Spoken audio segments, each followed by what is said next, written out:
I spent most of my life believing I was building something meaningful, only to realize, far too late, that I was slowly building it alone. My name is Richard, and I'm 88 years old, and lately I've been asking myself a question I never had time for before. What exactly was all that success for? When you're young, people tell you to chase something, a career, a reputation, a life that looks solid from the outside. I listened carefully. I worked harder than anyone around me, or at least that's what I told myself. Late nights turned into early mornings. Weekends disappeared, and over time my world became smaller, even as my achievements grew larger. I still remember the first big promotion I ever got. I was 34, standing in a stiff office with a man who barely knew my name, shaking my hand like he was handing me a trophy. I went home that night expecting it to feel different, expecting something inside me to shift. My wife smiled. She said she was proud, and I believed that should be enough. But even then, there was a quiet feeling I couldn't quite place, like something had been traded away without me noticing. I told myself it was temporary, that once I reached a certain point, things would slow down, that I would have time again, time for dinners that weren't rushed, conversations that didn't feel interrupted, mornings that didn't begin with pressure sitting on my chest.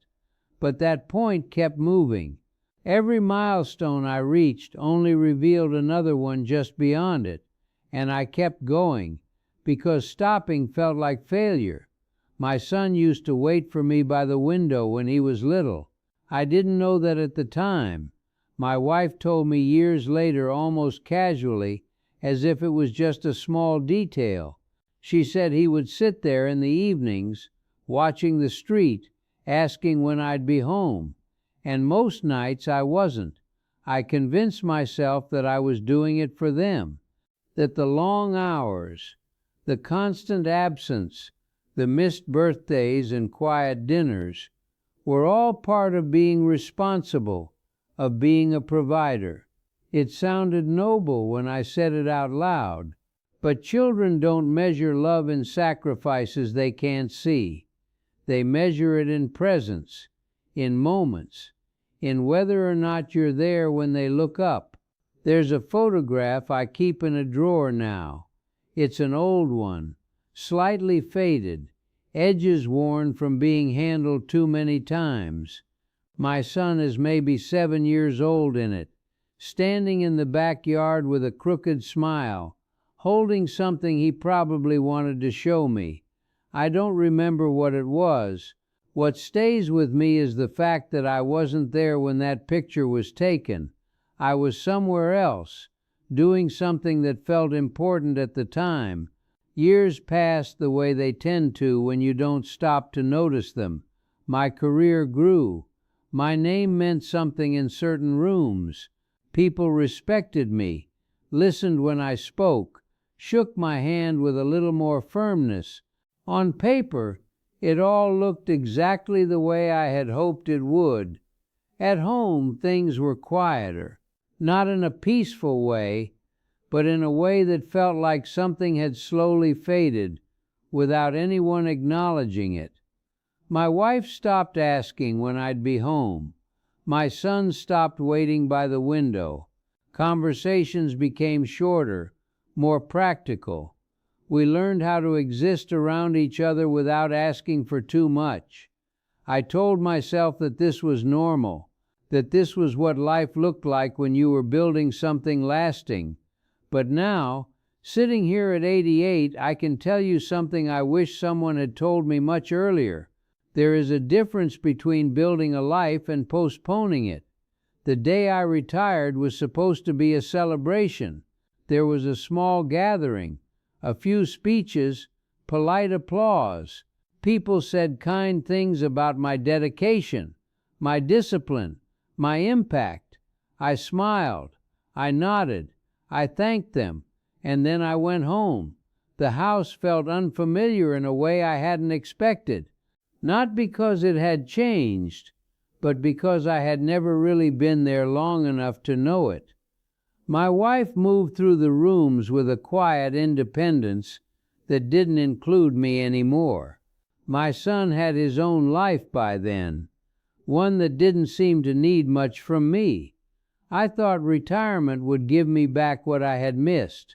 That time, once delayed, would somehow return to me. But time doesn't work that way. It doesn't wait for you to be ready. I tried to reconnect. I really did. I asked questions. I made an effort to be present in ways I hadn't before. But there's a certain distance that forms when years pass without enough attention, and it doesn't disappear just because you finally slowed down. It lingers, quiet and stubborn.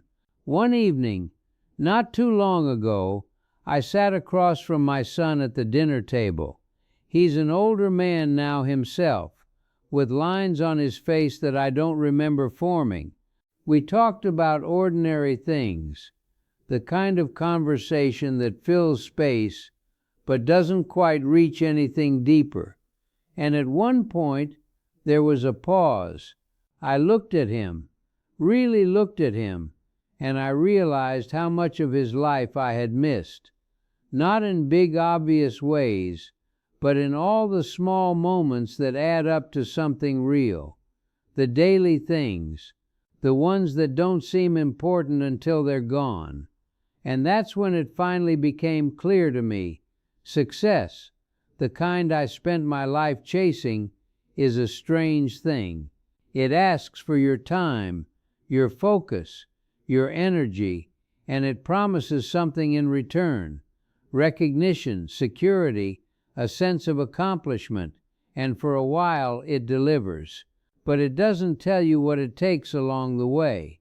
It doesn't warn you about the quiet trade-offs, the conversations you don't have, the people you slowly drift away from, the moments you assume will still be there later. I'm not saying success is wrong. I'm saying it's incomplete. And if you're not careful, it can become the only thing you see, until one day you look around and realize there's no one close enough to share it with. At 88, I don't think much about the titles I held or the numbers I reached. Those things feel distant now, like they belong to someone else. What stays with me are the moments I can't revisit, the evenings I wasn't home, the questions I didn't ask, the presents I thought I could offer later. If you're listening to me now, wherever you are in your life, I'm not here to tell you to stop chasing your goals. I understand that drive better than most, but I will tell you this, because I've lived the other side of it. Make sure you're not chasing something at the cost of everything else. Make sure the people in your life don't become background details in a story you think you're building for them.